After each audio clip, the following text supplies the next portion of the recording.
Ladies and gents, boys and girls, Wednesday, February the 8th, 2023. What is going on? Hope you're doing well. Chris Phillips here, the Daily Crow of the Spurs Up Show. Appreciate you all tuning in. And yes, let's get it out of the way. No hat today. Got to keep you guys. We've got the golf merch rocking here. I'm fully golfed out. We're going to be playing later today, but figured I'd just switch things up for you here on a Wednesday. Why not? I feel like there's some people on the internet that wonder what I look like without a hat on. So here we are. Again, appreciate you all tuning in. I see Bruin Nation, Austin Gregory, Todd Smith, Ronnie Pace, John Edward Gadd, Steve World Jr., Travi. Let's see. Hunter Kelly, what is up? Appreciate you all tuning in. Jimmy Mendio, what's going on? What's going on?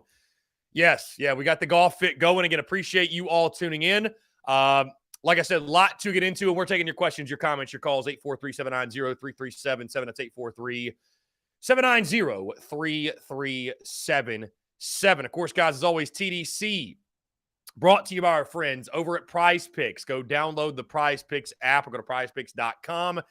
Use the promo code TSUS to receive a 100% instant deposit match up to $100. Guys, you can play anything and everything. College sports, pro sports. Of course, by the way, the Super Bowl is on Sunday. You need to gamble. You need to play. You have picks you want to get in. You want to make some money. Prize Picks is the way to do it. So again, go download the Prize Picks app or go to prizepicks.com.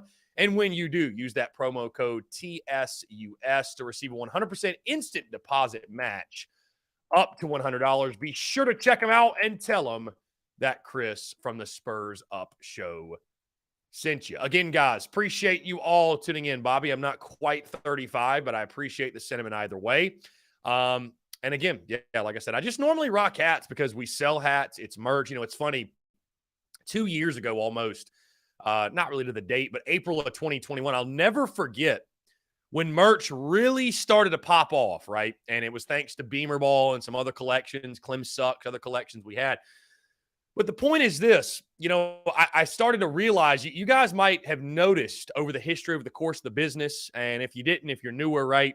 But if you go back and look at our videos, you know, in my live show, the Daily Crow, stuff like that, you'll have seen me wearing like just baseball hats and T-shirts and random clothes, right? What have you. April of 2021, I go out in Columbia and I'm rocking the black Beamer Ball trucker hat. And that night when I was out, I had like 5 people ask me about the hat. They're like, dude, where can I get that? That hat is so sick. That hat's so dope. And I had business cards right at the time. Of course, I still do, but I had just gotten business cards. So I started giving them out. I sold like 5 or 6 hats that night. And it just kind of clicked. I realized I was like, I'm a walking billboard for my merchandise, right? I'm a billboard for the merch.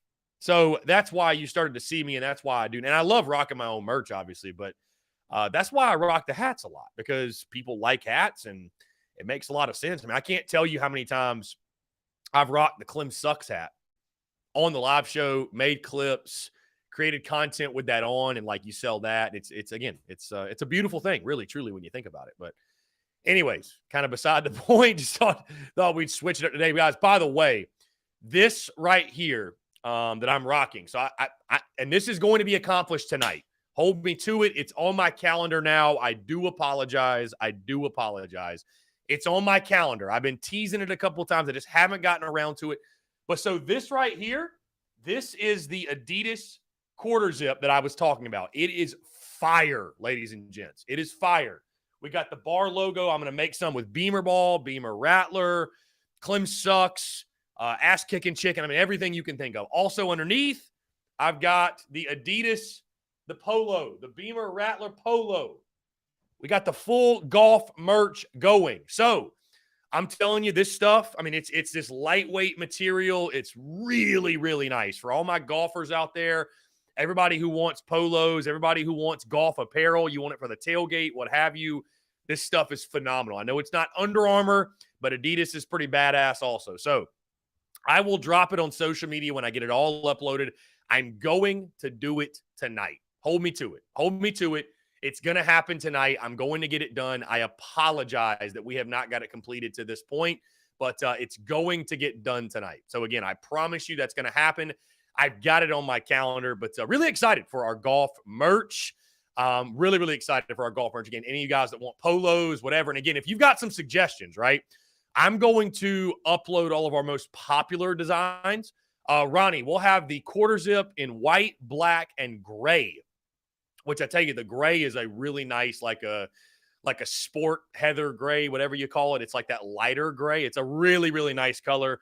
I'm going to get a gray one. I only have this white one right now. Heck, I need to make the golf merch for me, right? Because this is all I have. All I got was this polo and this quarter zip, and I absolutely love it. So if you guys have any suggestions for designs, I'm going to upload the most popular ones off the top of my head. Again, the Beamer Rattler we've already got up there. Clem Sucks, Beamer Ball, probably the ass kicking chicken head because I really like that one. Trying to think of what else. Yeah. Anyways, you guys have any other suggestions? Anybody, any that you can? Big Cock Club, of course, for all my BCC members. Yeah. So, anyways, also those in the Big Cock Club Discord, head over to the TDC Questions channel. The TDC Questions channel. Be sure your questions are answered there. Gad, yeah, it's really, really phenomenal stuff. The golf stuff is. The quarter zips fire. The polos are fire. Again, I've got the Beamer Rattler 23. I could probably just do this. I've got the Beamer Rattler 23 polo on under this. You see this? Like, look at that. That's sick. It's absolutely sick. So, anyways, it's golf season. It's officially golf season. Hey, the Phoenix Waste Management Open or whatever is this weekend. I've said it a couple times in the podcast. If you guys have listened, I'm in full golf mode. Like I'm literally playing almost every day. So, and I think I told you guys, I'm either playing every day or not at all. Right. I've been wrecking the driving range. I found a course up here in Greenville that I really, really like that I can walk for pretty cheap, pretty solid course. Cool people that work there. So yeah, I've been honestly getting the gym in the mornings and just golfing in the afternoons, and not a bad life. Not a bad life. Again, 843-790-3377.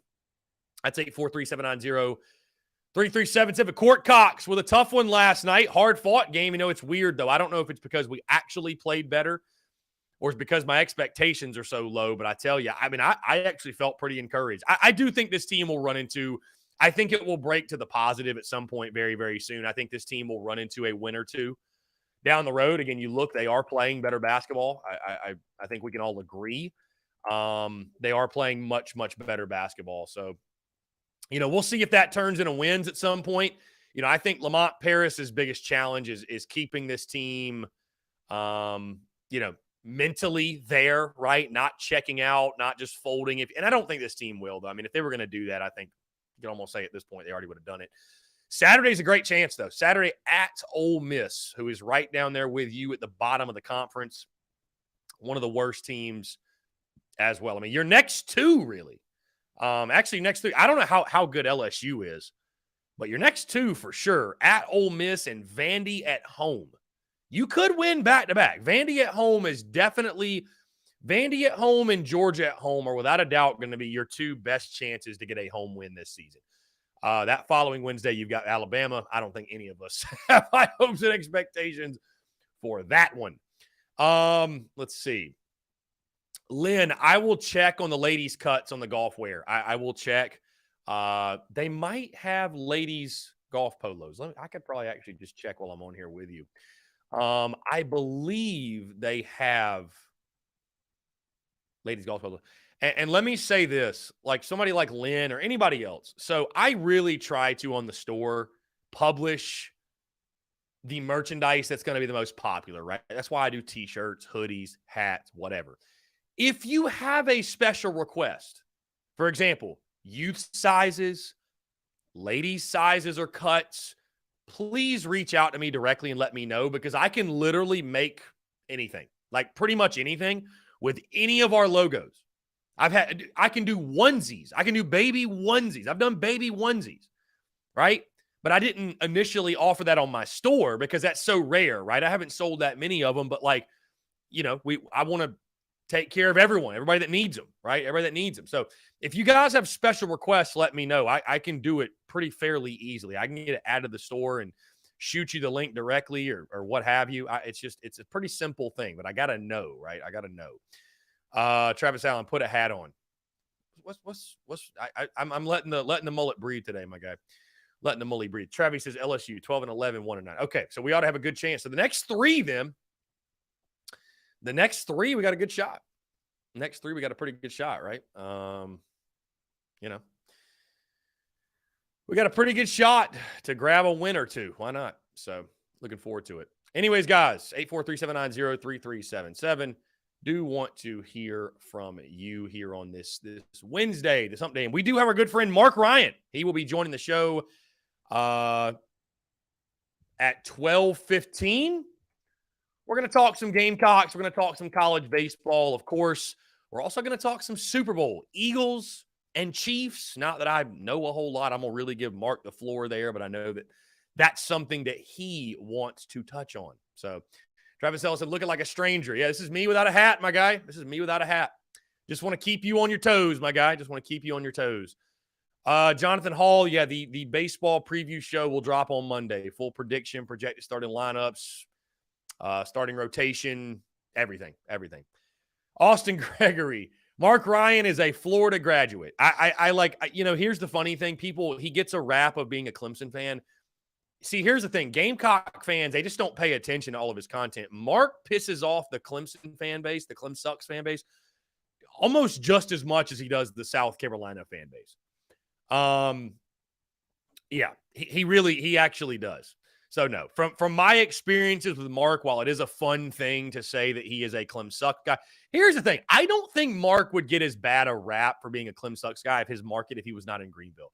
If he was in Charleston, I don't even know if that'd be a thing, but it's because he's like, oh, this guy in the upstate said that. Oh, well, he's definitely a Clemsucks fan. Right. So, I mean, whatever. And the way that, I see Bruin Nation, the way that Mark operates his social media, it is what it is. But anyways, no, Mark is a diehard Gator. He's a full-on Gator. He is a full-on Gator. So Austin Gregory, you two are one and the same there. You're good at pissing off the kind of fan base. And it's what's crazy, Austin, is that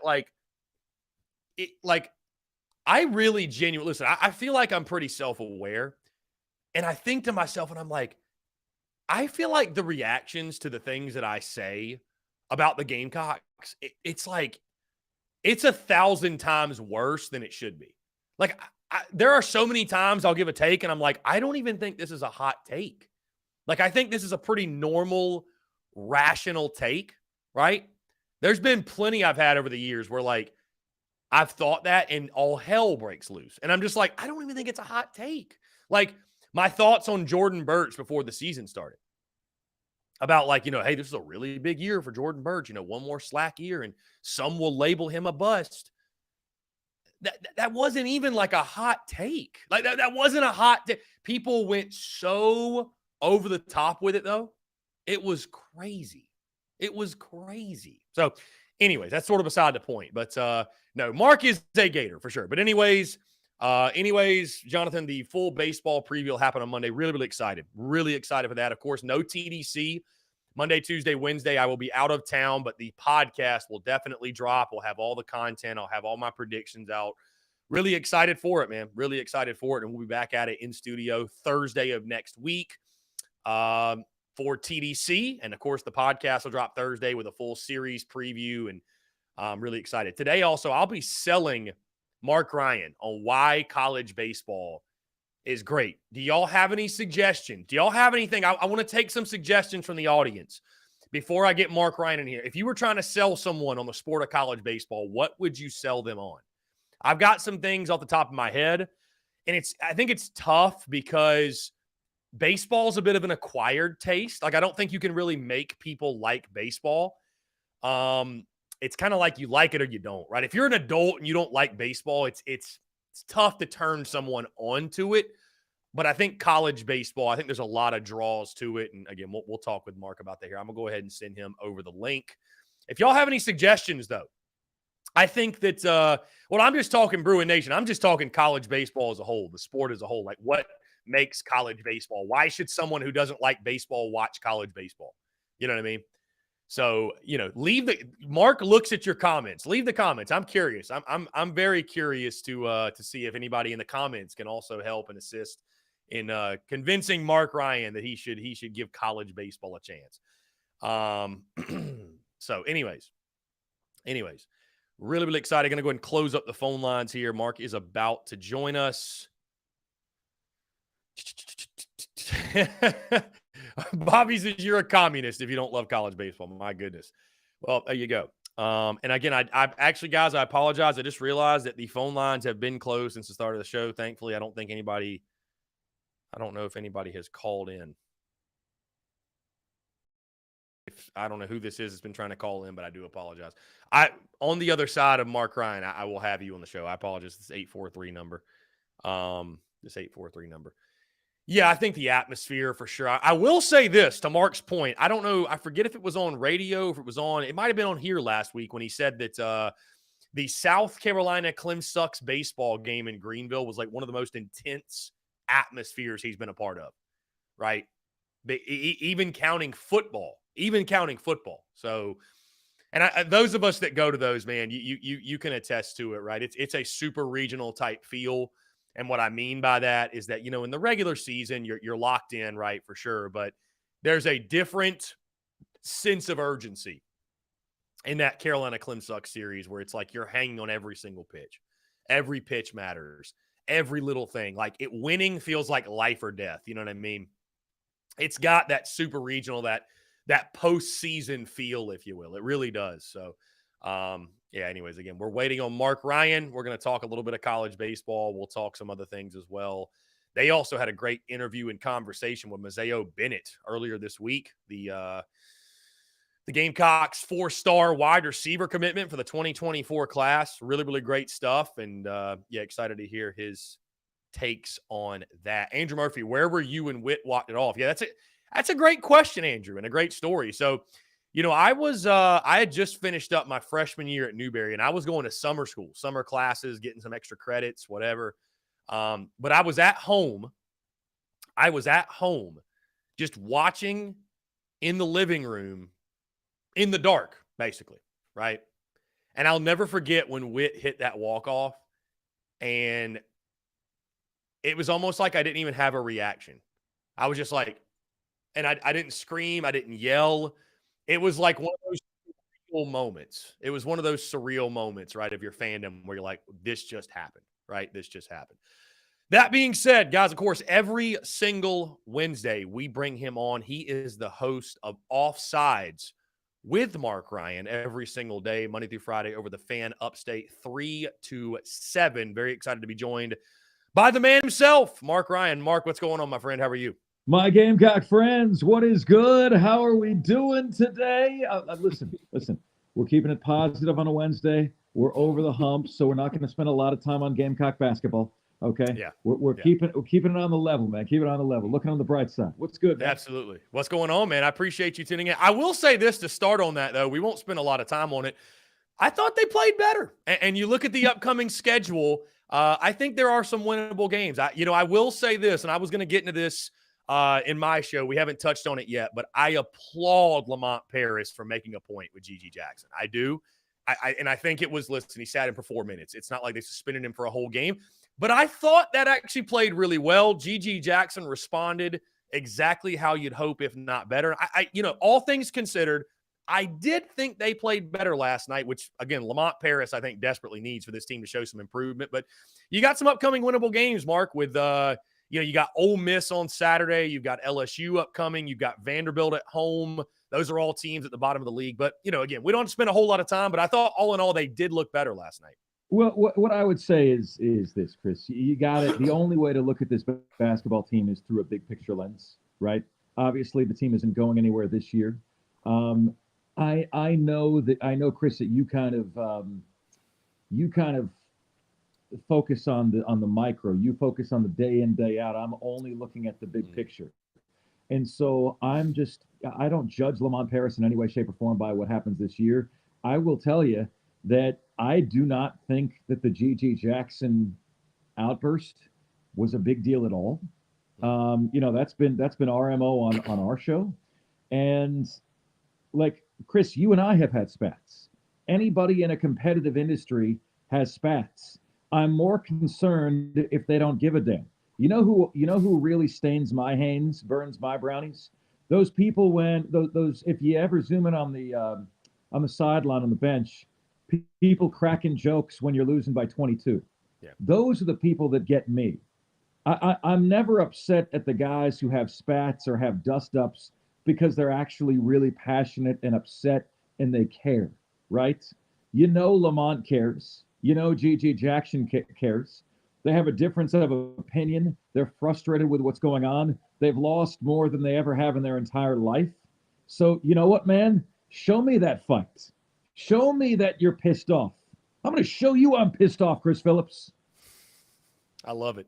Mark, you never I know when you're pissed off. You never hold back, which I appreciate and I enjoy that. Mark, one of the leading topics for us today, my friend, is you might recall, which we had a great conversation, I thought, on Monday. I appreciate you having me on every single Monday around 4:40 or so. But we sit now single digits away, just 9 days away from opening day of the college baseball season. And if you scroll in the comments, Mark, I urged our fans of the show to leave their comments. Hey, what would you tell Mark Ryan to sell him on college baseball? Which it's kind of funny, Mark. I was thinking you as a Florida Gator, you should be a big fan of college baseball because what Kevin O'Sullivan has done. But I'm going to do my best to at just minimum give you some perspective on what I love about it because I will admit. Go ahead. Let's remind the audience what's going on here. I have not, ladies and gentlemen, worked in any market before this one. I've worked in Tampa and Atlanta. I've done shows in Miami and Houston. And I've never worked in a market that cared about college baseball. And so, like, our shows are a reflection of what you guys care about, right? So if Offsides was about what I care about, it would be all Florida Gators and soccer, like that's what it would be if we're talking about what I care about, right? But that's not what we do. That's not who we are. So, look, there's exactly 10 programs in college baseball that average even 5,000 in attendance. That sport hasn't been a blip in the other markets that I've worked in, but I am a man of the people, right? We got to give the people what they want. So I've invited Chris Phillips today to do his best sales job because we've both worked in sales, okay? Why should I fully wrap my arms around this one sport that so many of you are so passionate about, college baseball? Because if I'm honest with you, women's soccer is better than men's soccer. Women's tennis is better than men's tennis. And the softball World Series is better than the college baseball World Series. That's just between me and you. Go ahead, Chris. Right. And I will say this to your credit. I actually went to a softball game last year for the Gamecocks. It is a very fun game, very fun product, smaller field, very fast paced. I would just tell you this, Mark, in regards to college baseball, and I will admittedly say that it's tough to sell someone like if you're an adult and you don't love baseball, it's hard, right? And I think MLB faces this. It's just really hard, like shortening the game by 15 minutes or limiting the outs or banning the shifts. That's not really going to draw the casual fan that does not care. In regards to college baseball, Gamecocks baseball, even Clemson baseball, why is it such a big deal in this state? I think you first have to start with just the overall tradition and that rivalry as a whole. I mean, I think you ask those nationally, it's the best rivalry in all of college baseball. I will say this, Mark, too. You have to appreciate, at least from my perspective, I love football, right? It's king. It moves the needle. The chaos, the madness, the predictions, game day. I mean, there's nothing like it. I love baseball, though, almost, Mark, for the chill nature of it, that it's not so chaotic, that it's an opportunity for us to – it's baseball such a beautiful game because it's one in which you can tune into. You can be locked in on every pitch. You can keep the book, and you're going to enjoy yourself. You can also go to the ball field, grab a beer, have a dog, hang with your friends, catch really one inning of action, and you'll love it, right? It's an enjoyable game in that way. College baseball as a whole, man, I mean, I love the parity. In no other sport can Coastal Carolina go win the national championship against everybody else. In no other sport is Presbyterian beating South Carolina, USC Upstate, College of Charleston beating Clemson. Like the unpredictability, the players themselves, the skill sets that it takes, watching these guys evolve and grow into, the stars of tomorrow, if you will, at the college level, the SEC level, which, I mean, the SEC is stock full of MLB guys. Listen, admittedly, again, I think it's South Carolina and schools like Florida and Clemson. It's a little bit different. Like you mentioned, it's not embraced everywhere, but I will tell you in this state, and it's 1-2 that, like I've said before, to draw a crowd and to draw interest, you need to have a product, right? It's dependent on being good. But here's the thing, Mark, South Carolina and Clemson, they've been good for so long, especially the Gamecocks who won those back-to-back national championships. So, it's one. And again, I think you can attest to the environment too. When those teams are good, I mean, there's just nothing like it, man. South Carolina Clemson's got a postseason feel. Fans are hanging on every single pitch like it's life or death.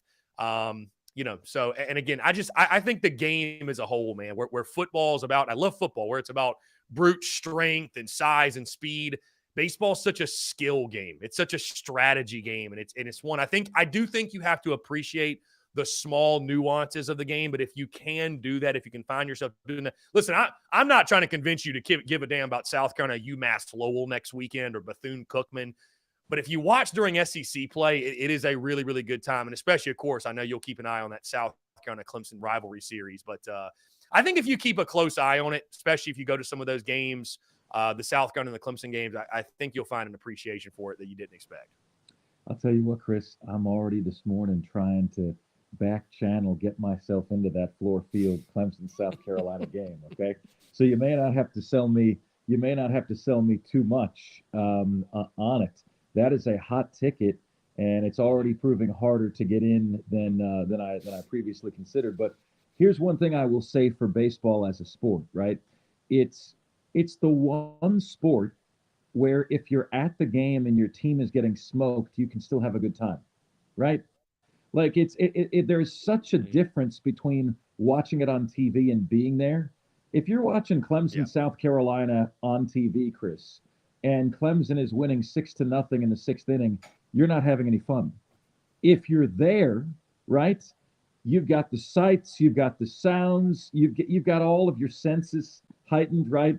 And it is a fantastic sport. It's a fantastic spectator sport, and that's what I think it does for you, right?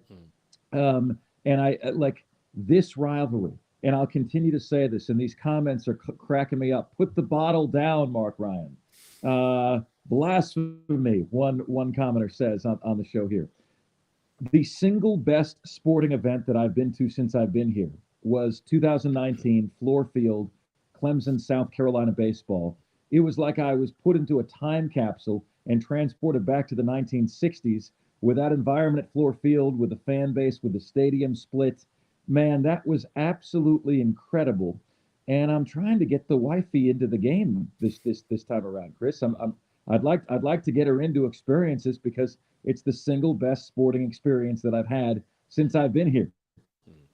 Yeah, and that is a fun one. The neutral site game is a lot of fun, but it's like you mentioned too, Mark. It's a social event. So from a fan experience standpoint, I would argue there may not be a better sport to attend in person than a baseball game. Truly, I mean, again, I love football, but I'll tell you, Mark, I actually enjoy the more so laid back nature where one game doesn't define your entire season. Like, you know what? One of the beautiful things about baseball is you have tomorrow.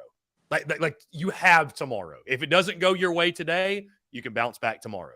Like in football, you don't have that. You just don't have that. Yeah, think about how tied in it is to our culture as well. Right. You're on your third date with a lovely lady, first base or second base. See what I'm saying? Like it's so woven into the fabric of our culture, right? We all grew up playing it. Can I make a recommendation to your audience? Yeah, the best old school baseball video game of all time is called Baseball Stars. And if you know what that is, you're a real one. It was on the Nintendo Entertainment System, right? The original Nintendo. And it was the first game ever, way before its time, where you could make your own team, right? So you'd make your own team. With wins, you would earn points to build up your own team. You'd earn money. And like that game, man, my sister, I got this, I'll show you this, Chris, right here. I got this machine that plays Nintendo and Super Nintendo games. It's called a Retro Duo. My sister's already told me, Mark, I'm getting you Baseball Stars for your birthday in May, so don't even think about getting it. That is the all. You could make, Chris, the Gamecocks in that game and build them up to compete with the other teams in that game, man. It is an absolute and total blast. But, Chris, you're selling me. You're getting into it. And one thing you said, there's not so many games in college baseball.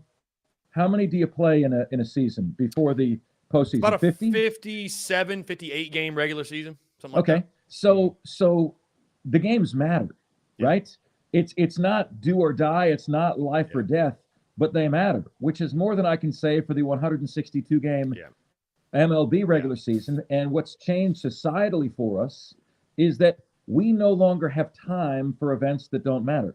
Look what's happened to All-Star games, Chris.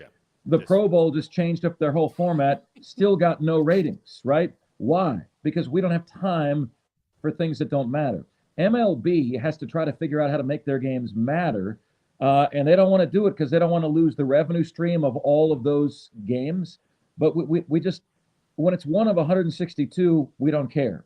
When it's Clemson, South Carolina, and it's one of 56, 57, 58 to make the postseason, brother, count me in on that. Yeah. And I would agree with you, Mark. I mean, even as someone, I'm a diehard baseball guy, but even me, like I get really excited for opening day. I'm into it for a couple of weeks. It's like we hit July and I'm like, dude, it's just like, it feels like the games don't matter, like you said. And then you finally back when you get to September, you're like, all right, the playoff chase is on. But last thing on it, Mark, I would just say this. I'll speak for Gamecocks and Clemson Tigers. I would say selling you on those programs and why those fan bases care. I mean, the first thing that comes to mind, again, tradition. And when I speak on tradition, I think for South Carolina, the Pinstripes, the Yankee Grays, Sarge Fry Field, Founders Park, all of the great players that have come through. Witt's hit at Rosenblatt, going back to back, 3 straight national titles, Ray Tanner. And then for Clemson, hey, Clemson cut pants, Jack Leggett, I think of Tyler Colvin, I think of the Cajun Cafe, I think of Doug Kingsmore.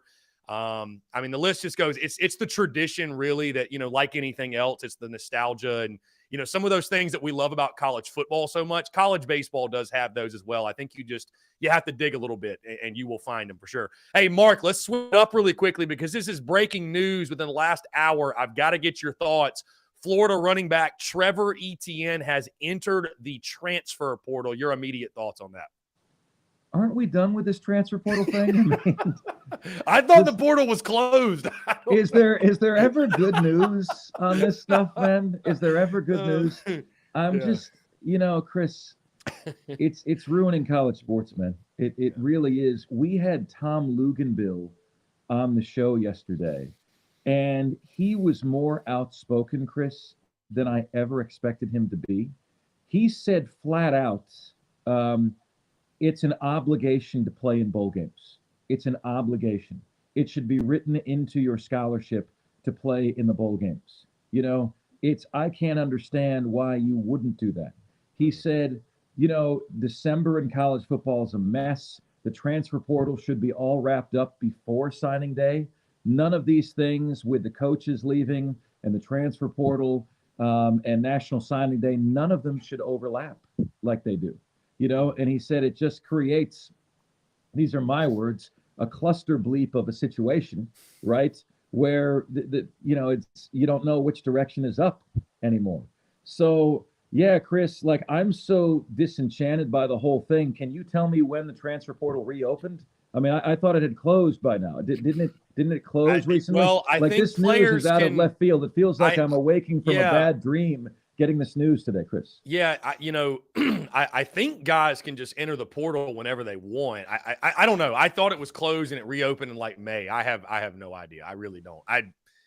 At this point, Mark, I just think we're just kind of making up the rules as we go along. Like whose line is it anyways, or something like that. You know what I mean? Like it just where the points don't matter and the names are made up, and I don't know. So it's the Wild Wild West. It's the Wild Wild West. Yeah, I'll tell you one interesting thing, Chris, about the Gamecocks, and when you consider the best recruiting class that South Carolina's ever had is number 6, the current class for 2024 right now is number 5. I think it's going to be fascinating to see, where that class settles in for Beamer as time goes along. Sometimes, man, you can ride that wave of momentum all the way to the end. So, is this going to be a top 10 class for Shane Beamer? Because there is one element to that football team, Chris, that is not sustainable. It's just not sustainable. We've been doing that this week, and just so you don't feel like I'm singling you out, Gamecock fans, we did it yesterday on Clemson.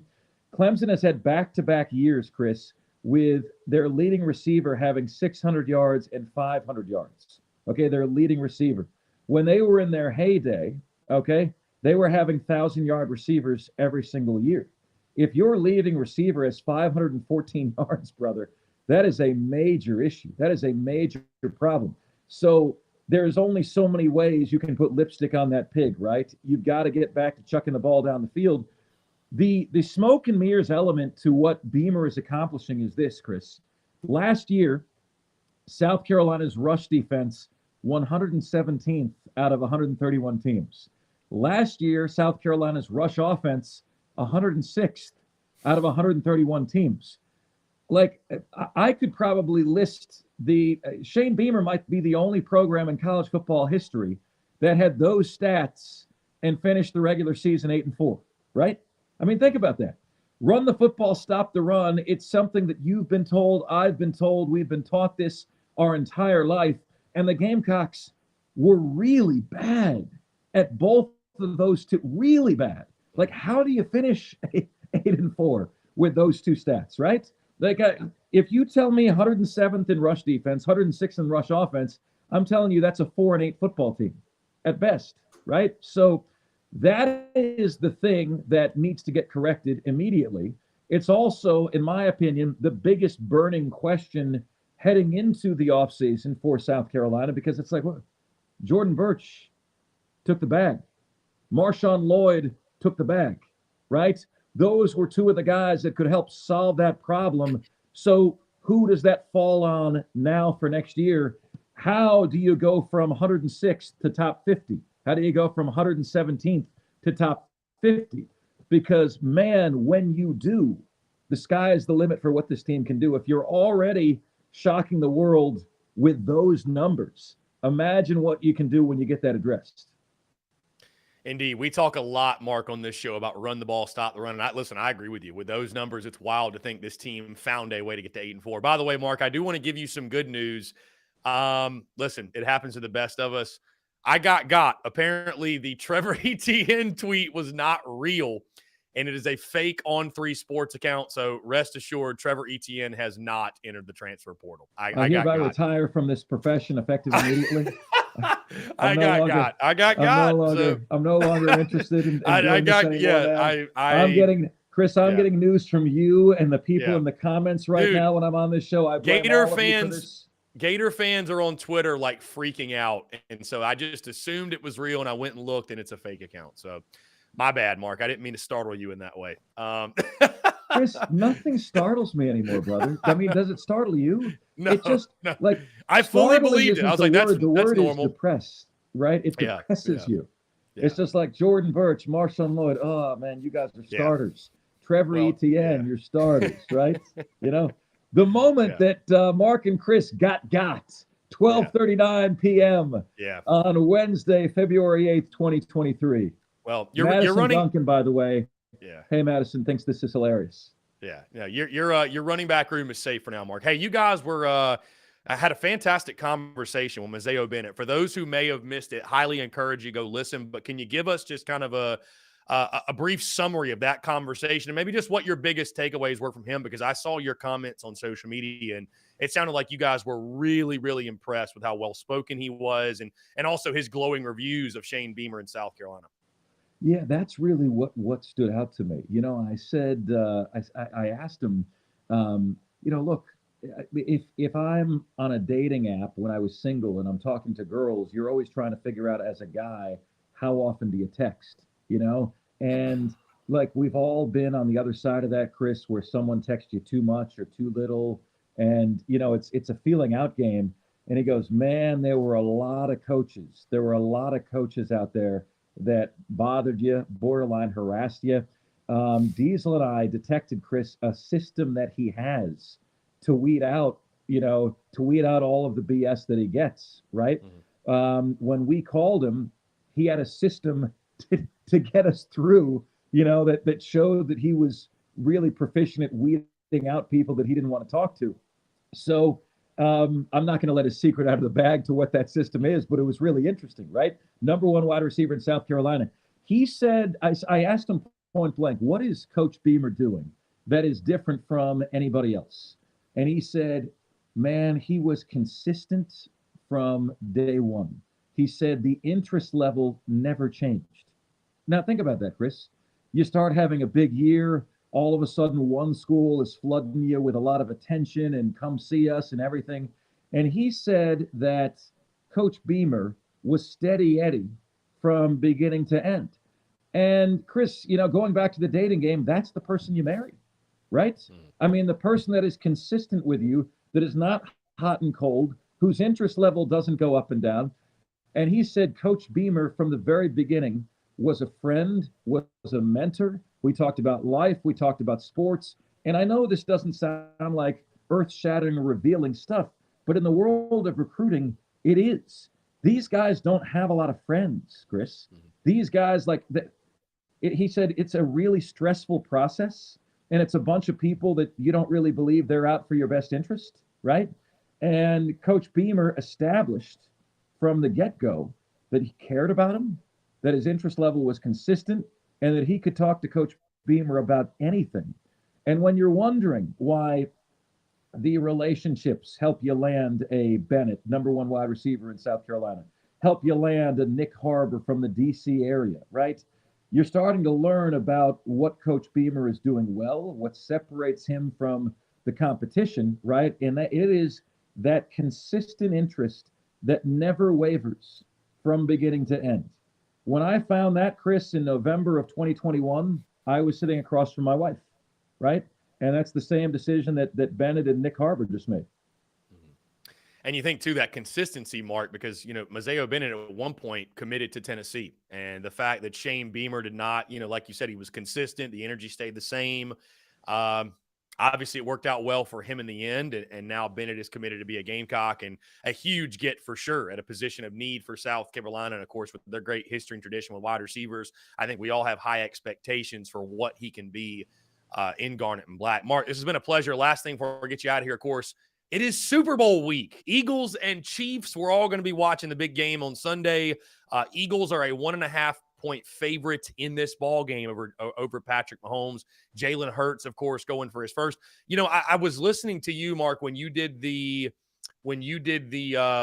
CBS national show, whatever, on that one of those Saturdays when you did the national show, and you were talking NFL, and you were talking about like the salary caps, and it was some stat where no team that's ever had their quarterback take up more than 13%, I think, of the overall salary cap. I was paying attention, yes. So I don't know if that applies to both these teams or does it knock one out, but your overall thoughts in the big game, man, and what do the numbers tell you? Do you have a pick also for the game?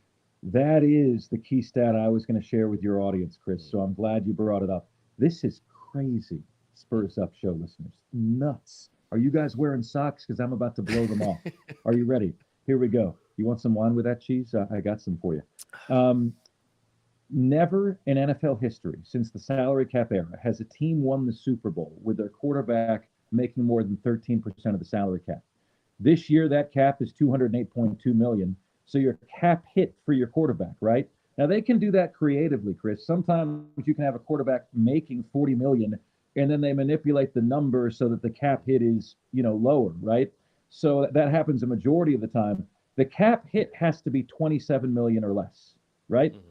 Next year the cap is $220 million. Your quarterback's cap hit has to be $29 million or less. That stat is 28 for 28. Okay? It has been unbeaten through the test of time. Patrick Mahomes makes 17.2% of the cap. So the stat itself is on the line in this Super Bowl, right? Because, and so you're saying, well, Mark Ryan, are you saying you wouldn't sign Patrick Mahomes? Are you saying you wouldn't sign Lamar Jackson? I'm saying, brother, I want to be on the right side of the line. Even if the stat loses this week, Chris, what is its record then? 28-1? You know what I mean? Would you take that record for the Gamecocks if a stat was 20? Literally, that number is like the greatest gambling tidbit of all time going in this game. Right.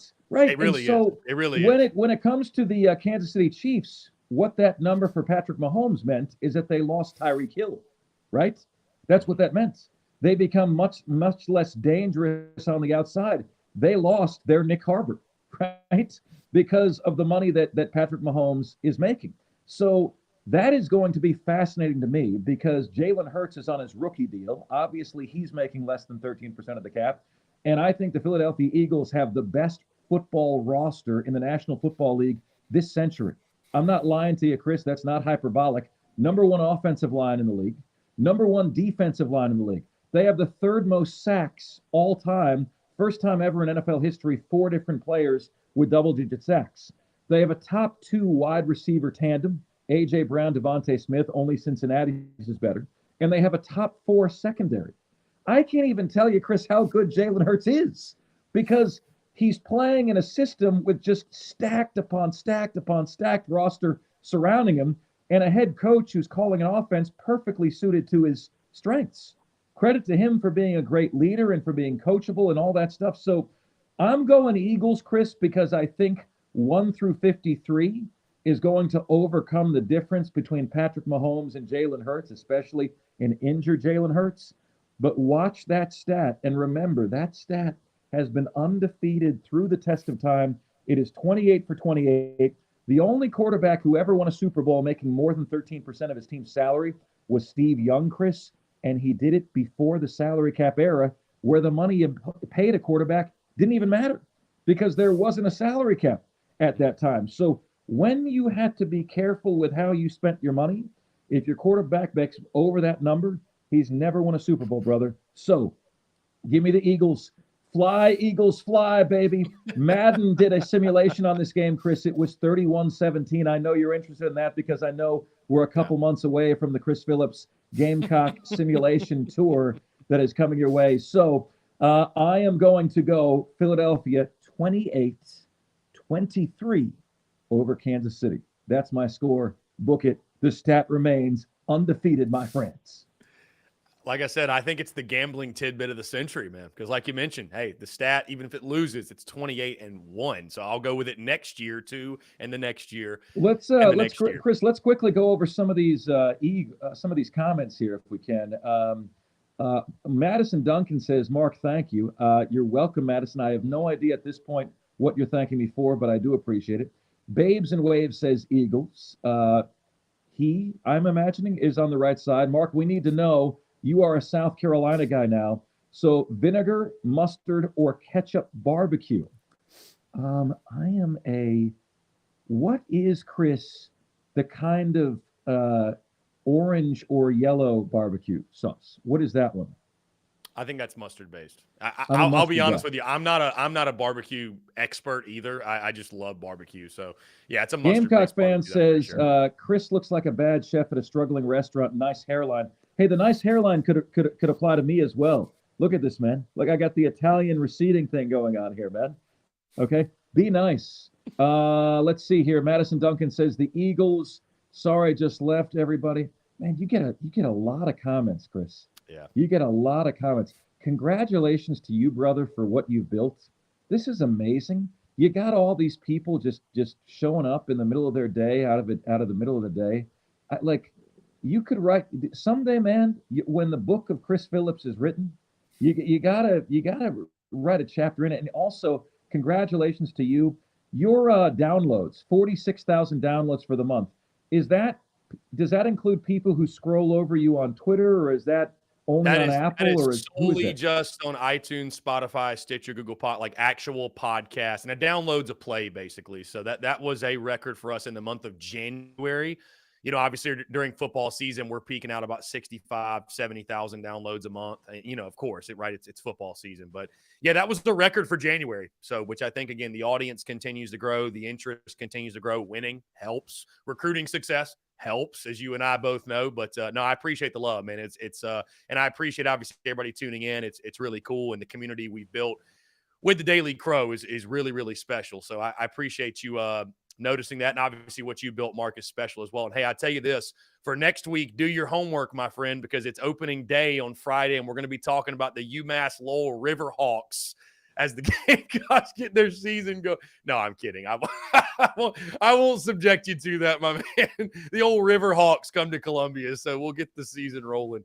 That's not nice, Chris. That's not nice, Chris. What you just did is not good for my health. Okay, all right. Yeah. No, I look forward to it, man. And hello to all your listeners. We really appreciate you guys so much. Thank you so much. Love you, and we'll see you next week. Okay. Mark, you're the man. I appreciate you. We'll talk soon. Take care. Great stuff. Mark Ryan of the Fan Upstate. Appreciate him jumping on. Always a pleasure, man. Always a pleasure. enjoy the conversation. Yeah, hey, we're just 9 days away from opening day. Absolutely cannot wait. Guys, we're going to jump into our first break of the day. On the other side, though, hey, I want to hear from you, your questions, your comments, your calls, and more. You're tuned in to the Daily Crow.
All right, guys, we're back. Taking your questions, comments, calls, 843-790-3377. That's 843-790-3377 here on this Wednesday, February the 8th, 2023. Appreciate you all tuning in. We had a couple of comments during Mark's segment in the Big Cock Club Discord. Let's see. Luke RJ says, how often do you get your hair cut and your beard trimmed? I try to go see my barber, let's see, probably twice a month. I try about twice a month. I mean, I trim my own beard. I actually trimmed it up this morning. Got to keep the neck clean, man. You can't get the neck hair going crazy. The hard-hitting questions from Luke RJ. I appreciate you, my guy. Let's see. He also says intensity from each pitch in close games, runners on base. Why college baseball is so great. Chase says it's unpredictable. Anybody can beat anybody. You can beat the national champs in a series and then lose to PC. Yeah. Speak to it for sure. Greg Bedinger says, I agree with him about playing in bowl games. I'm still pissed at Debo. If Clowney can play, everyone can and should. That's a hot topic of debate, getting Greg, because it's like it's almost like you're bad if you say anything remotely, negative about guys not playing. And I remember I said it, leading up to the Gator Bowl. That, I mean, listen, it's just you pick and choose which hills you decide to die on. So I'm not one that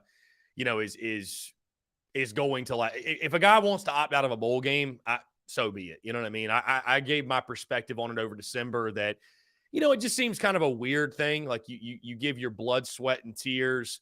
You give your blood, sweat, and tears to get to that point, right? To get that reward. So why would you not want to take advantage of it, right? It just kind of seems like. But again, anyways, appreciate Mark Ryan taking the time. Fantastic guest. Always appreciate him jumping on. Really do value our banter and conversation. And again, I think you guys see here, has Mark had some takes and some tweets and some things that I didn't agree with? Absolutely, for sure. But I think if he didn't, I wouldn't want him on the show, because that would mean he's boring. He's a sunshine pumper. He's not very fun to talk to. So the beauty is truly in the banter, and I appreciate Mark Ryan giving me an opportunity to jump on his show and Mark coming on as well. And I think you guys have seen the segments have been fantastic. Mark knows what he's talking about. He's very well spoken. He does a great job, and that's why we bring him on the show every single week. We'll have JC Sherbert on tomorrow, guys, and I'll be on Inside the Gamecocks tomorrow morning at 11:30.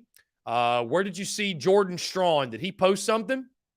We've been hearing for a while that Strawn is going to be back, but he never officially put out like an announcement or anything like that, which is kind of surprising, Was there anything put out specifically from him? All right, let's jump to the phone lines here. Hunter,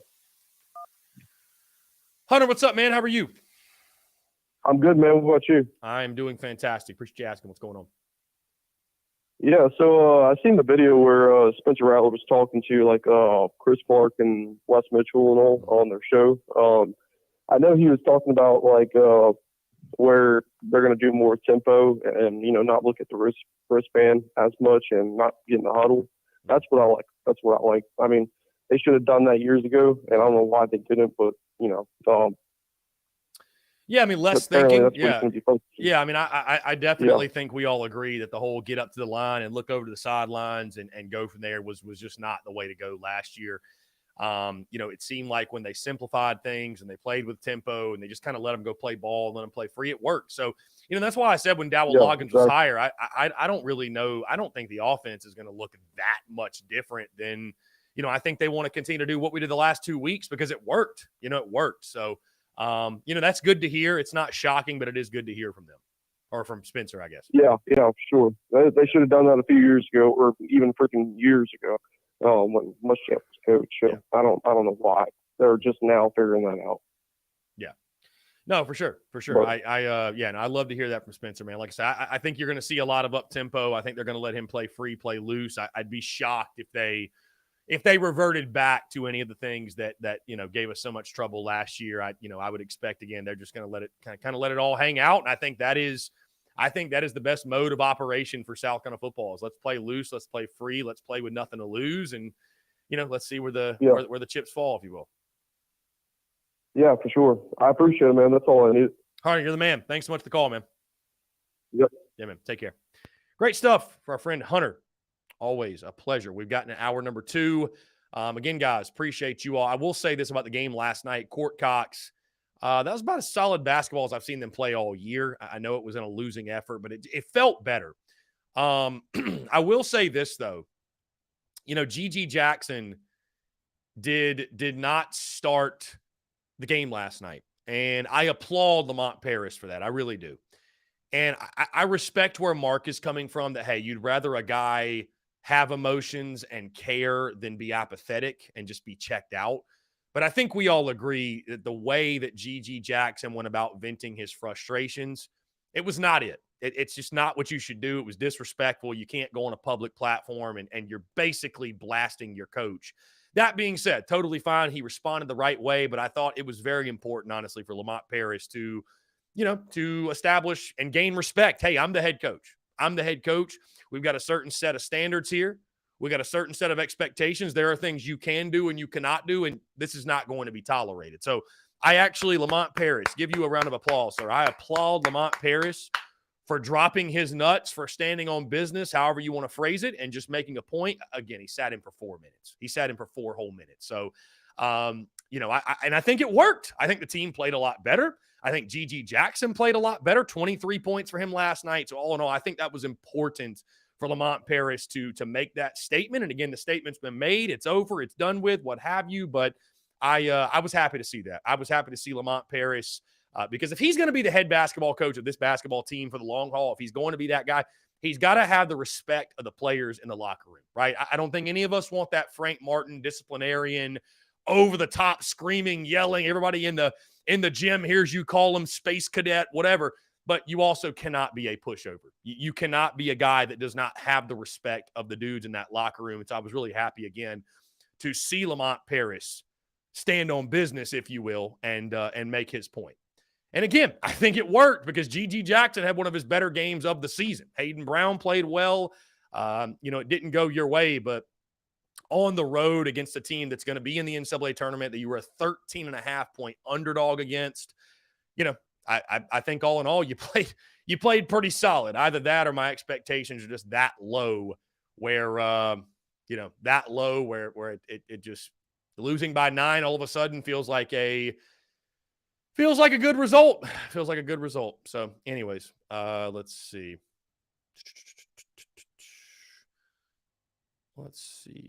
Madison Duncan, why does Georgia's defense always set, then shift to one side? Does that mess with the opposing quarterback? I noticed it got to Rattler, maybe threw off the rhythm. Just adjusting to what the offense is doing. That's it. Just adjusting to what the offense is doing. So, would have to ask Will Muschamp on that. Have to ask Will Muschamp. Again, guys, phone lines are open, 843-790-3377. I think we're going to have our guy Skyland call, and he's been at some of the scrimmages, and he's kind of it feels like he's kind of our baseball guy at this point. Feels like he's kind of our baseball guy at this point. So, it's hard to believe spring ball around the corner. Yeah, spring ball is around the corner. So Austin Greer says, should have kept Frank. I tend to disagree, but whatever. It is what it is. Frank's reaction after he got let go makes it really hard for me to say we should have kept him. Like really, truly. But if you want to go back and think of it this way, I'll tell you this, guys. I was not the leader of the fire Frank Martin train. I wasn't. It did reach a point where the relationship had run its course, but I literally said at the end of the season, you might recall, if you really pay attention, I said, hey, if they want to bring him back, if they feel like that's in the best interest of the basketball program, then so be it. Like I'm not going to throw a tirade and go crazy. I applauded Ray Tanner and company for showing that winning is a priority when it comes to the basketball program, and that one tournament in a decade is not good enough to get the job done. But would I have been upset? And could you have convinced me that it was a good idea to bring Frank Martin back? If you would have said, hey, you know what? Our whole team will be back. We got GG Jackson. We got this guy. We got that guy. I would have been like, all right, cool. We'll see. This will be the make or break here. But, Frank Martin, he's got nobody to blame but himself. Come on, man. It just you went to a Final Four and you couldn't go to a postseason after you went to one tournament in a decade. I just hard for me to have any sympathy for that. Hard for me to have any sympathy. But, and you know what, to say this too, just because if Frank would have returned, we could be in the same exact position that we were in last year, the year prior. We're 500 in league play. We're on the outside looking in. We have to make a run in the SEC tournament, and we could have been in the exact same spot. And then we'd be sitting here like, well, damn, we just played ourselves. We absolutely just played ourselves. So, anyways, so let's see.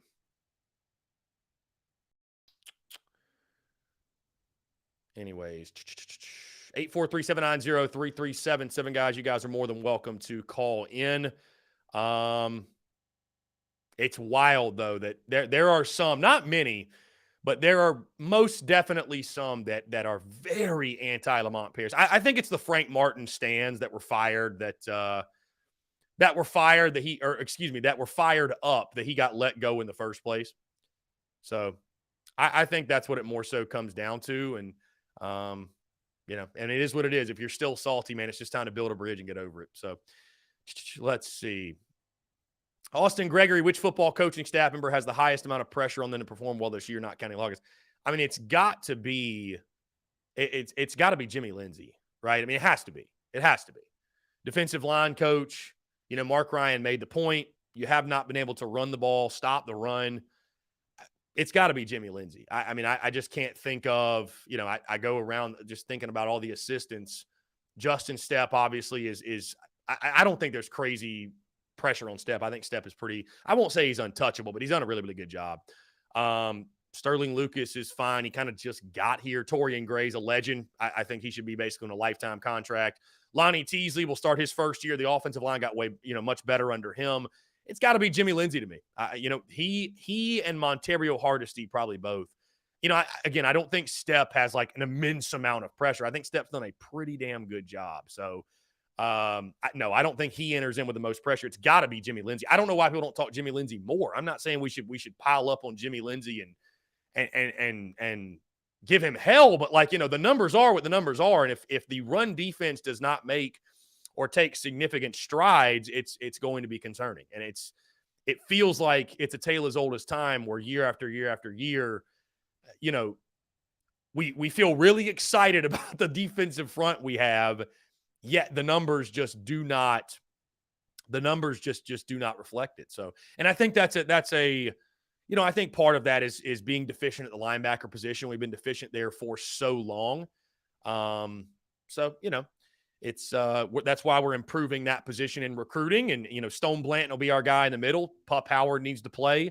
Mo Cabo will be back. So I think they should be better, but they need to take a step forward as well. All right, let's jump back to the phone lines. Call from Skyland Davis. Skyland, what's up, man? How are you? Good. How are you, brother? I am doing fantastic. I appreciate you tuning in. Hey, 9 days away, man. We're single digits from opening day. 9 days away. Are you ready to drop your final prediction? Am I ready to drop my final prediction? I'll be ready on Monday. I know we talked off air, off record. I kind of feel like I know what range I'm gonna be in, but I'm really gonna sit down and go through the schedule and give a prediction I feel comfortable about. But Monday, my friend, Monday is when you'll know. Okay. So mine's gonna stay the same. 30, 33 to possible 37 wins. I feel like my only thing, Skyline, I feel like that's a pretty big range. Like there's a big difference in 33 and 37 wins. That's a big difference. It is. It's just a lot of questions. If I had to narrow it down on the spot, I think we get 34 to 35 wins. Okay, that's fair. So it almost sounds like it'll be your expectations or it'll be a lot like the 2021 season where we had spurts of hitting, but we relied on pitching. That's exactly what it's going to be like right. this year. The hitting's going to be inconsistent. That's going to be a game or two. You can score 10, 11 runs, and there's going to be more games than you're just going to be bad at hitting. Yeah. I mean, and it's, you know, and that's fair because what have we done under Mark Kingston? I mean, that's, you know, unfortunately that's been, you know, and I think the big driver of optimism, which we've talked about this, is the addition of Monty Lee and him bringing in a little bit of a different approach, if you will, and just putting his stamp on things. But, you know, unfortunately, during Mark Kingston's tenure, it hasn't really mattered the player. It hasn't mattered the assistants. It hasn't mattered. It's kind of just stayed the same on the offensive side. So it's just really, I mean, are we going to be a better hitting team than last year? I don't know how we could be worse, genuinely. It's hard. Yeah, it's just, that's what I was going to say. It's really hard to envision us hitting like 280 this year. I mean, that's just not who we've been. You know what I mean? And we all hope that, because if we do that, we might be in Omaha. I mean, that's how good the pitching is. But it's, you know, I don't blame anyone. If you hit 280, you're going to Omaha. Yeah, you're going to Omaha. I don't blame anyone. I don't blame anyone who has their doubts, you know, and is very, very cautiously optimistic. Because again, we've just seen this before. So I love the pitching. The hitting is just the big, big fat question mark on the season. Well, let's talk some injuries right fast before I get in position battle with you. Compton, he's battling a back issue right now. He don't know when he's going to be back. There's no timeline on Compton right now, and that's Jacob Compton. Mm-hmm. And more than likely, by SEC play, I do think he is your everyday DH. I do think DH is a revolving door to maybe pass a couple weekends past ACC play, but I hope that they will get it settled by then. Second injury is Jackson Phipps battling an ankle issue. He looked really good last time out. Just rolled his ankle coming off the mound. Yeah, Kingston said a couple days ago in an interview that Phipps has been 94, 95, looked really, really good. I mean, he told the guy, I think it was on Monday, he's like, hey, keep an eye on this guy. So hopefully that injury is very, very minor. Bad news for the Gamecocks. One of the main bullpen guys, which I'm not saying his name on air. You know his name. We talked about it. I'm gonna let him come out and announce it. But we could have a picture with possible Tommy John. He's waiting on a third opinion. Of course, when you third opinion, with an arm issue. Yes. Usually players go for third opinions. They just they don't. When you get news like, hey, you got to have Tommy John, and another doctor says something else, I mean, you're going to go get the best opinion. I'll let that news come out when it needs to come out. But you know the name, you know what's going on with that picture. Do you remember how a couple years back we had Brendan Malone, Jeff Heinrich, and who was the other? Was it Jack Mahoney switching third base over and over? Yeah, Mahoney played a little bit of third. Yeah, he did. Yeah. So I'm going to tell you right now, you can expect that again this year. You're going to see Jack Mahoney at third. No. Okay. Yeah. You're going to see a mixture of a revolving door between Tavis LeCroy, Michael Braswell, and Ethan Petras. I just feel like that's the way Kingston's going to go with it. I do feel like they want Tavis LeCroy to work out at third because that allows the best night hitters to see the field. Because I could put him and Messina in the lineup at the same time and keep Compton at PH. Because Messina is really killing the ball right now. I think he went 2 for 3 yesterday. Cole Messina did, yeah. Well, not yesterday. Yeah. Yeah, Messina's a kid. I know they were high on last year. I mean, as a true freshman, he hit like 200, something like that. But I'm good buddies. I'm good buddies with Danny Lloyd's dad, and got some Somerville ties with TJ Hopkins' dad too, and TJ himself, and they've all been really high on him for years. So I feel like Cole Messina is going to be one of those breakout guys for us this year. Take that big jump from freshman to sophomore. I do feel like they're going to try to put LeCroy at third stick in there for the fact where they can have Lee Corey in Messina in the lineup. Because I'll tell you right now, Wimmer's not coming out the lineup, Caleb Denny's not coming out the lineup, and Carson Hornell's not coming out the lineup. So, with that being said, first base is also going to be a revolving door. And I think at the end I think they stick with Carson Hornell there by the end of the year. So what do you think happens with Gavin Cassis then? Why are you not as high on Cassis as some others? It's not me. It's the Houston way, I believe. I mean, Gavin Cassis is a power hitter. I mean, he's going to hit for power, but not average. And they have to find a way to get their best nine hitters on the field. So with that being said, if they wanted to get their best nine hitters on the field, it's going to be Carson at first, McGillis at second, Wimmer short, Lee Coy third, Messina catching with French now being back up, giving him a break, a game for two during the week. I don't know when that will be. Caleb Denny left, Evan Stone center, and Dylan Moore right. That will be getting your best nine hitters on the field. And I know fans love Michael Braswell, but he's just not one of your best nine hitters right now. So, yeah. But I do feel like everybody's going to get a chance. That's why I'm saying it's going to be a revolving door. Everybody's going to get a chance to see what they can do when the lights turn on. So, and it's going to be a lot of movement. DH is going to be moving. Like if Carson's not at first, guess who's in DH? That means Carson's at DH. Carson's not coming out that lineup. He's got King has talked a lot about Hornung this preseason. Yeah, he's talked a lot about him. Yeah. So, and again, I think he's a guy. He and Evan Stone both in that outfield. I know you said Hornung's going to play first, a lot of first, but I just kind of grouped Stone and Hornung together because they came in together last year.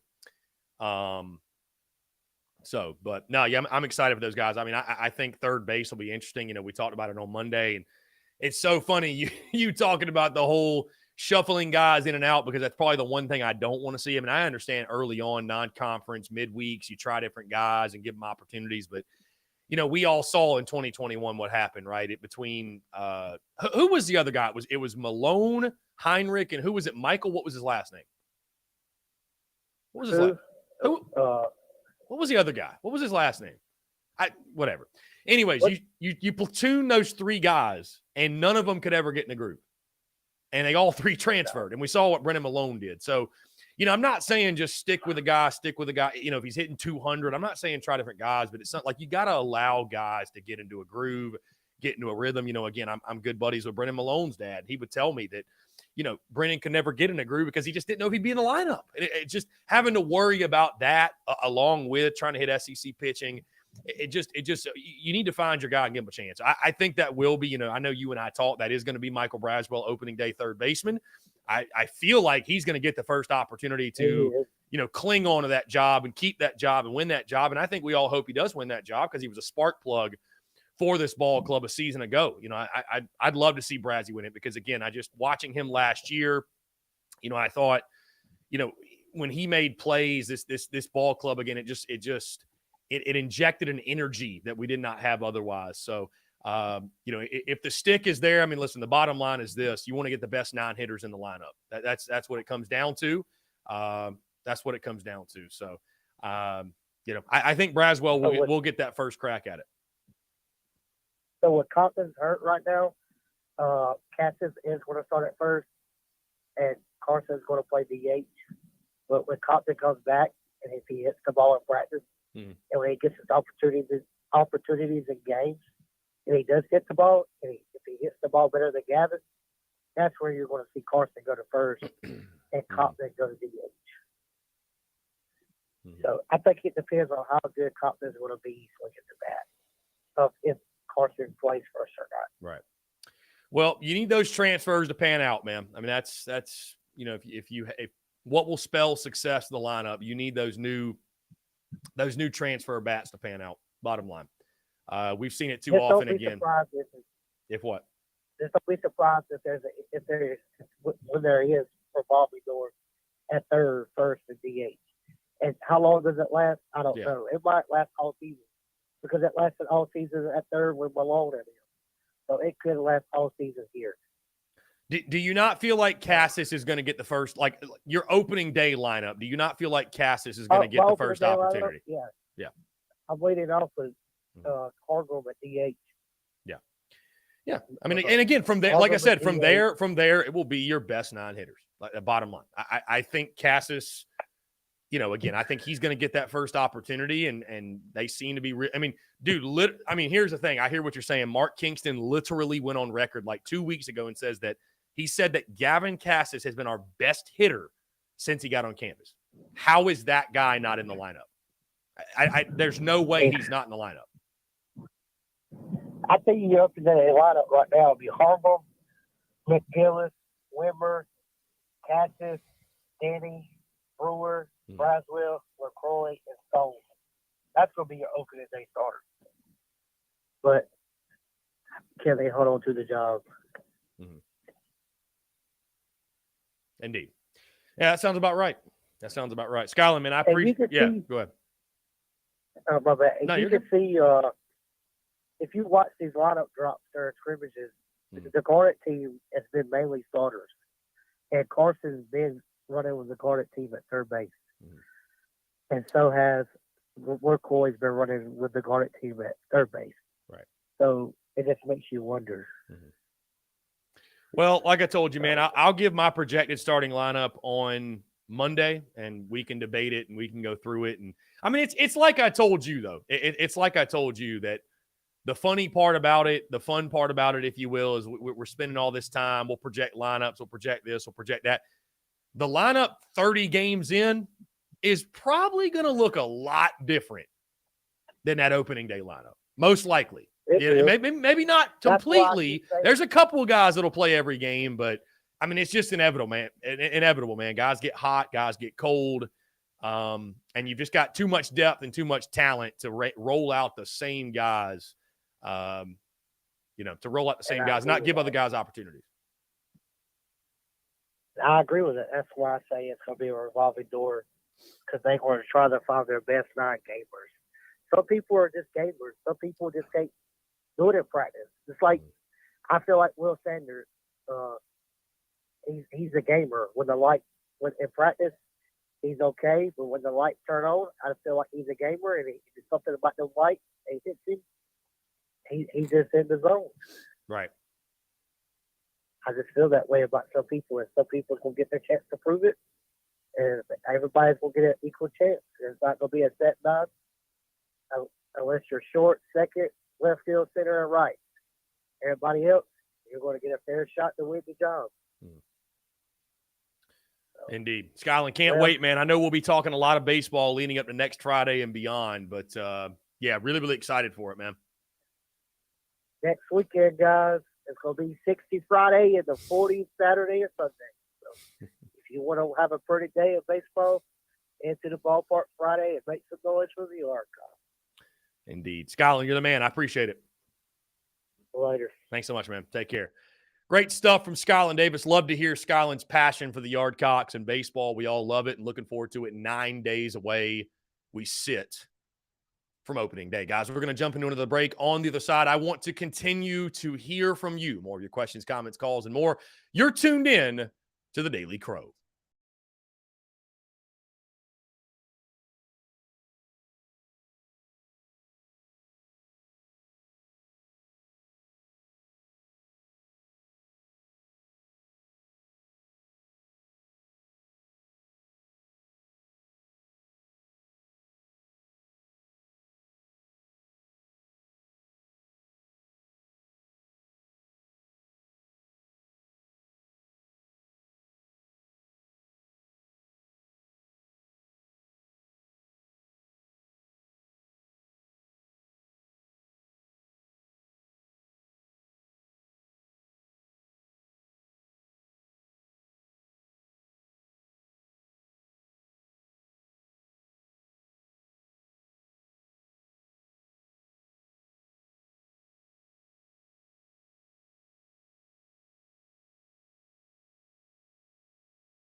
All right, guys, we're back. Taking the questions, comments, calls. 843-790-3377.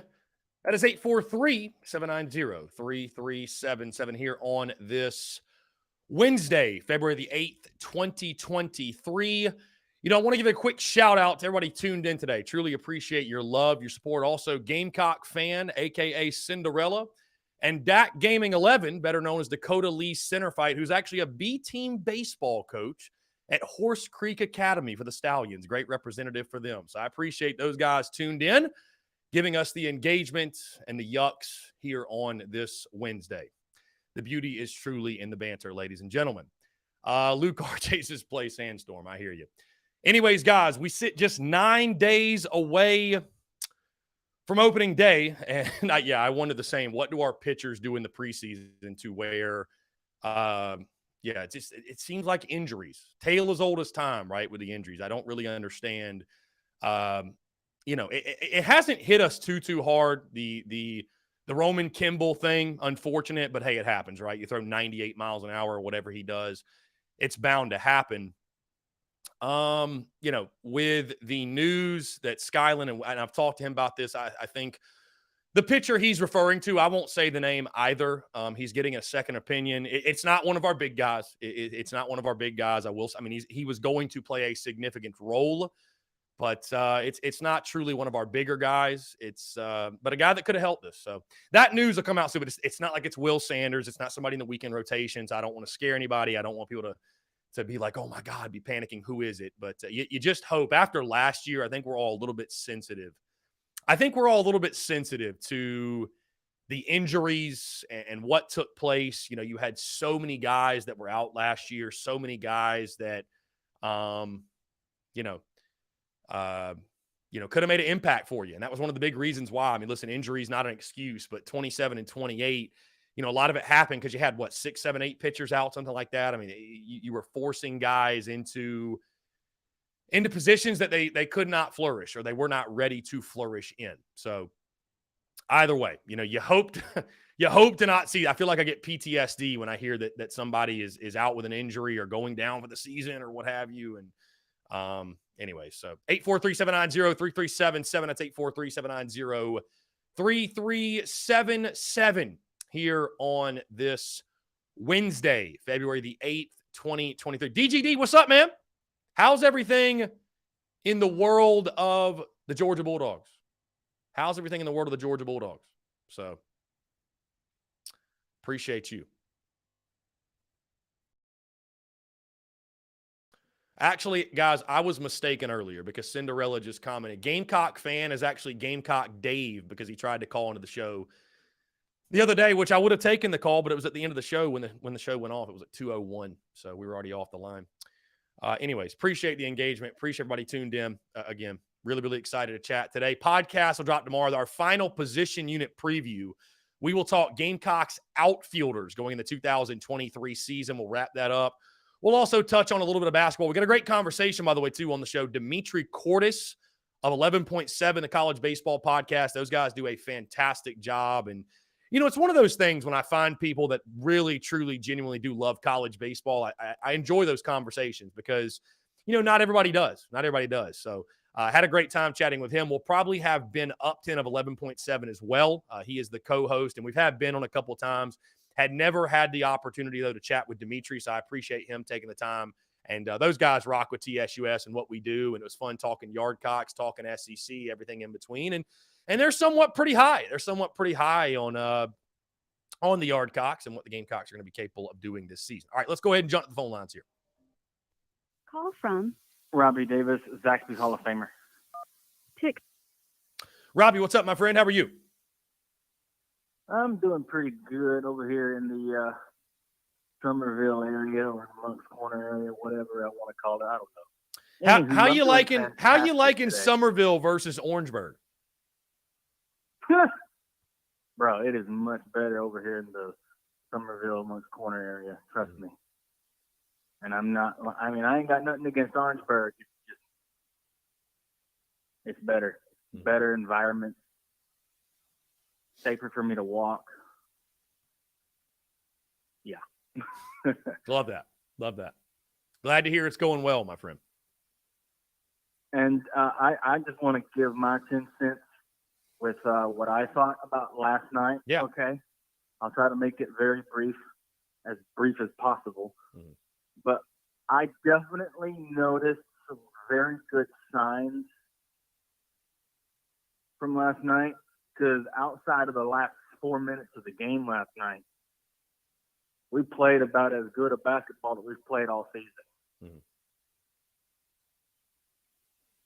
And I think one of the main problems that we've had is, and I'm not saying going into the transfer portal is a bad thing, but a lot of the players that we got from the transfer portal, and they really didn't have a lot of time to gel.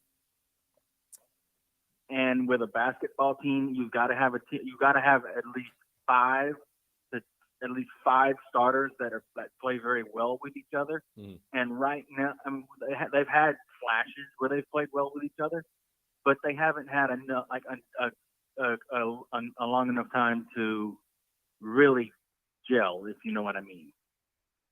Right.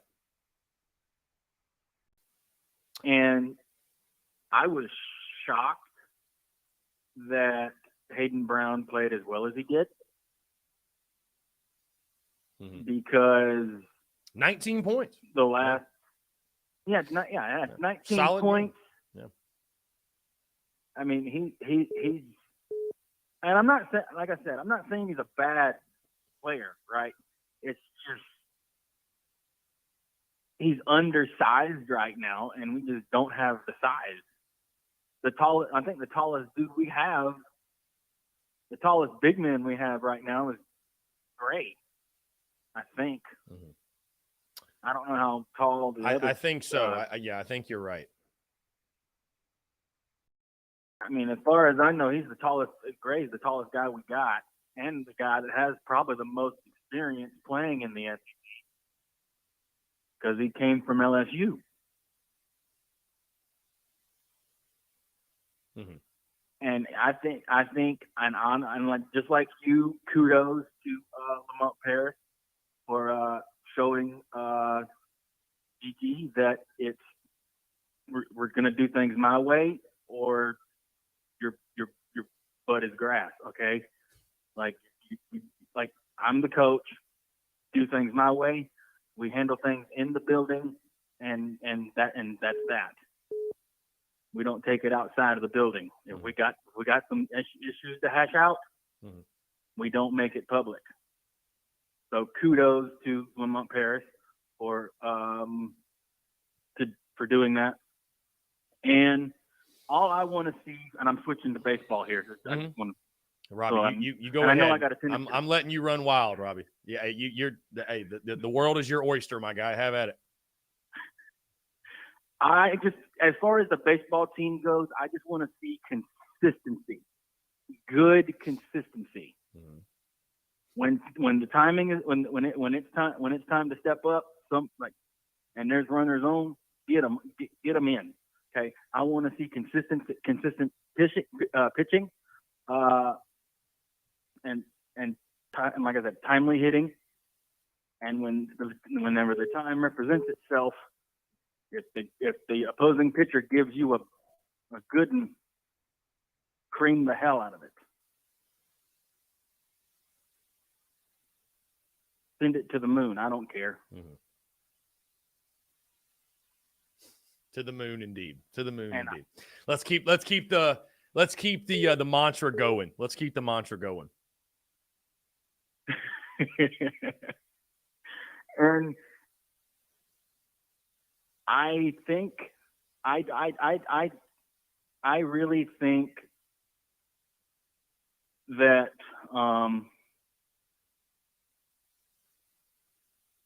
and I'm switching back to basketball, so just bear with me here. And like I've said before to you as well, I think once Lamont Paris gets the right guys, I think we will be good enough to compete, but probably not good enough to win a conference tournament. But I do believe if we give him some time, he can do that. Mhm. And I also think that the players just need to trust him. Yeah, I mean, Because I haven't he- seen a lot of it, but there's a few out there. There's a handful of folks that are very anti-Lamont. It's weird. It's weird. I just, listen, I'm everybody knows at this point, Right. I'm more than happy to, if I think a change needs to be made or whatever, we'll be vocal, we'll call it out. Right. But I just don't understand how in year one you can be so ready to, this guy sucks. He's not cut out to be the head It's coach. year I don't one. know. What do you I don't know. expect? So I don't know. Like, to those people, I'm like, it's year one. What do you expect? We've never really been a basketball powerhouse. Even though back when we had, Sam Muldrow and Sam Frederick, I loved watching those guys play. Loved watching those dudes play. The main reason I loved watching those two guys play is it was almost like watching a highlight film. It was insane. And I was watching the what was it, 2009 game against Florida that you talked about the other day.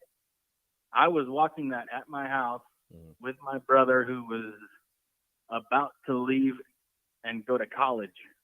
I was watching that game with him, and whenever Zam made the game-winning buzzer beater to beat Florida.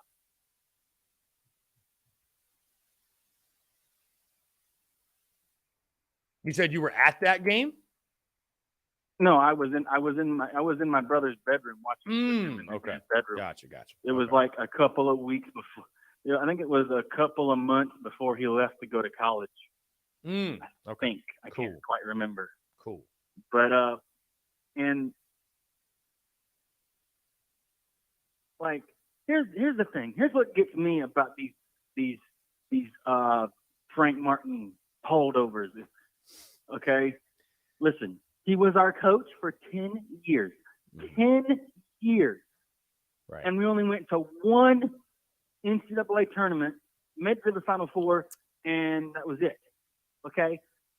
His problem was we did not build off of that. He did not build off of that. If he would have built off of that and the team would have been better the following year, maybe he would still be in Columbia and not being the head coach at UMass.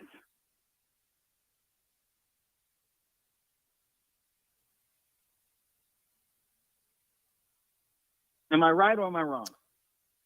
I think you're right, Robbie. I think you're right. I think you make a good point. And like you've said, and like I have said, being a coach is a results-oriented business. If you're a coach anywhere for 10 years and you only make it to a NCAA tournament 1 year out of those 10, guess what? The odds of you staying at that job are very, very, very, very, very slim. Okay? That is why Frank Martin got his pink slip and was told to go home.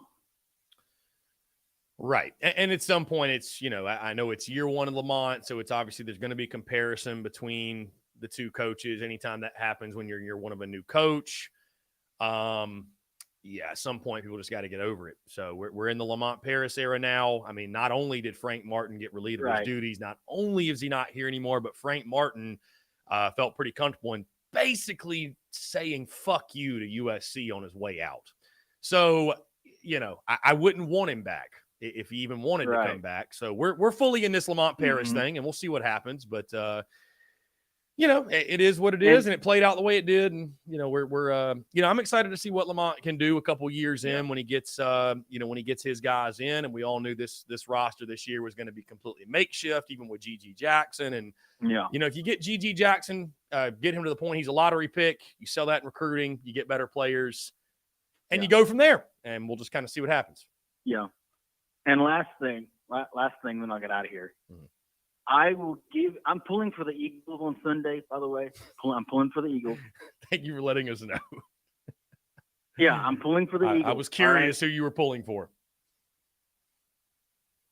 Are you being sarcastic? No, I was genuinely intrigued. I'm intrigued by the fact you're pulling for the Eagles. Yes.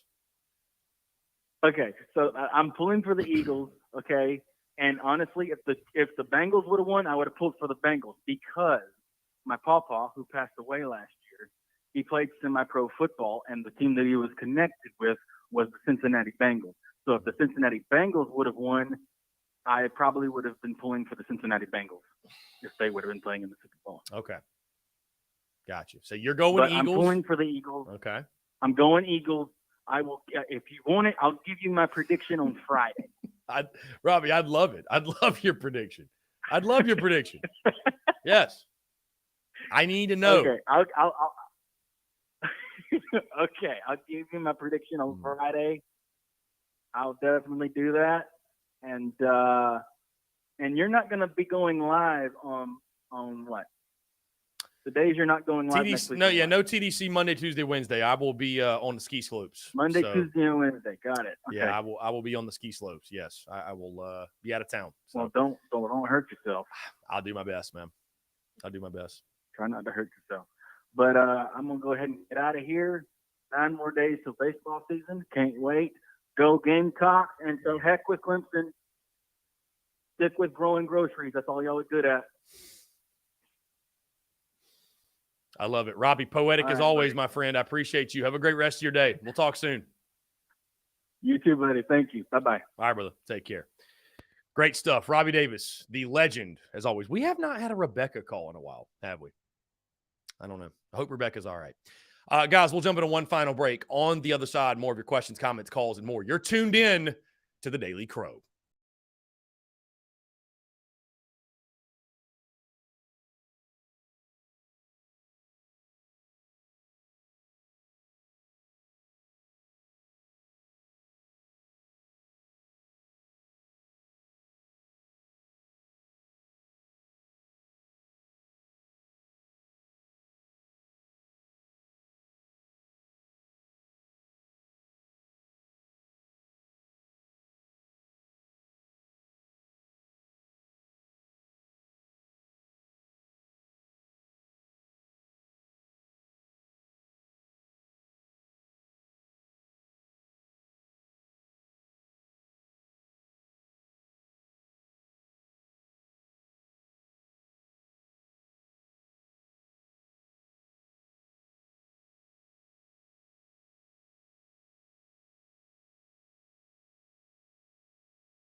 All right, guys, we're back. Taking your questions, comments, calls, 843-790-3377. 8 minutes to go today here on this Wednesday. Quick reminder, podcast will drop tomorrow. We will break down the Gamecocks outfielders heading into the 2023 season. We'll break down the outfielders. We'll also talk a little bit of basketball here and there. Tough one last night in Como. I thought overall, though, a positive performance. G.G. Jackson responding the right way to some of the adversity that took place. I think we can finally now just put it behind us and move on and, keep our fingers crossed. Hopefully this team can win a couple of basketball games down the stretch. Also, like I mentioned earlier, great conversation with Dimitri Cordes of 11.7, the college baseball podcast. We've got some big guests lined up upcoming for next week as well. Speaking on the basketball side of things, we talk about what can this team do moving forward. And you look what's ahead. I mean, you got a couple really winnable games at Ole Miss on Saturday at 1 o'clock. You've got Vandy at home next Tuesday. I mean, that might be that one or the game against Georgia, probably your most winnable games left on the schedule. Then you're at LSU the next Saturday at 1 o'clock, who is just as bad. I think they're right down there at the bottom with you in SEC play. And after that, you've got Bama, at Tennessee, at Mississippi State. Those will be three really, really tough ones. Again, you conclude the season. It's crazy. You conclude it Saturday, March the 4th at 1 o'clock against Georgia. And the reason that is a relevant date is because you look at the Gamecocks baseball schedule. That is the same Saturday they taking on. South Carolina takes on Clem Sucks at Fluor Field in Greenville. That is a 1 o'clock first pitch in the upstate. So I think all eyes will be on, obviously, the baseball game versus the basketball game, but it'll be interesting to see either way. Can the Gamecocks, squeak out maybe 2 or 3 more wins down the stretch? So we shall see. We shall see. Either way. 843-790-3377. That's 843-790-3377. DGD says, do me a favor. Go to the Biscuitville in Greenville if you haven't already. I have not had it. I have not had it. So I absolutely have not had it.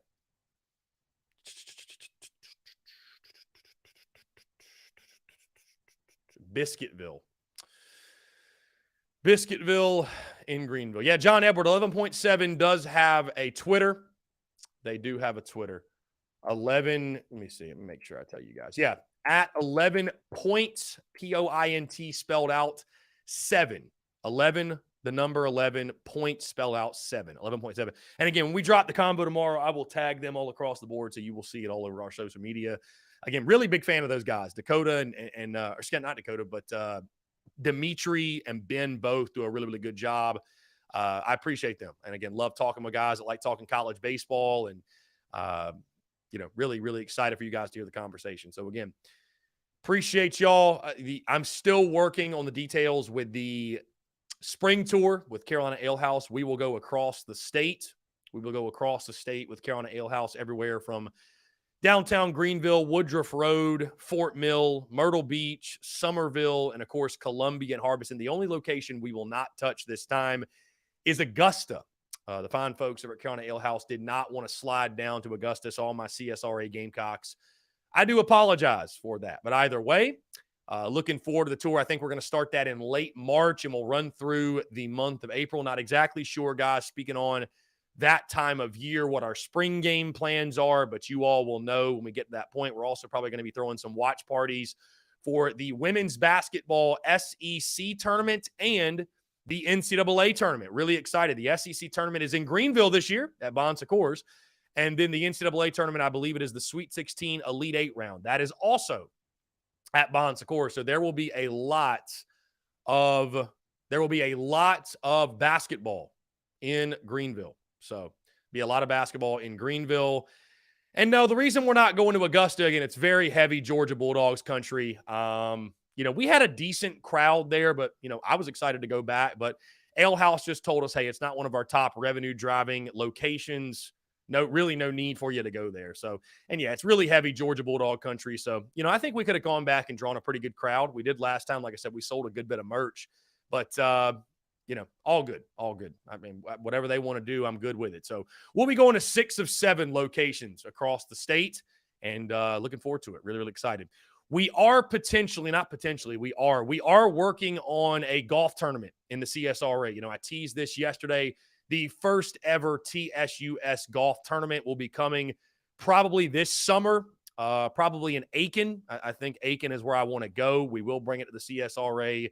Going to be a celebrity golf tournament. We'll have a bunch of former Gamecocks, different types of guests, you know, media personalities, what have you. We'll probably incorporate some sort of charity, if you will.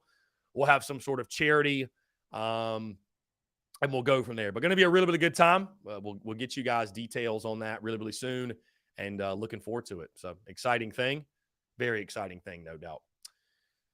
Either way, appreciate you all tuning in. Hey, again, like I said before, and like I said earlier this week, those that love us, those that loathe us, you all play a vital role in our massive success. And I would call doing this every single day for a living, getting paid and getting paid well to do it, I would call that a success. So I guess people's definition of success could be different, but I've been doing this full time since August of 2019 and have not had a boss and haven't had to work for anybody else since then. So really since that point. So yeah, I would say we're doing pretty well. We're rocking, we're rolling. I appreciate y'all and looking forward to everything else. Again, stay tuned for all the events that'll be upcoming, Again, I'm itching to get this tour rocking, man. It's going to be a lot of fun. The summer tour was a massive success. We had so many of you guys come out. Again, we sold so much merchandise, and we'll do that yet again.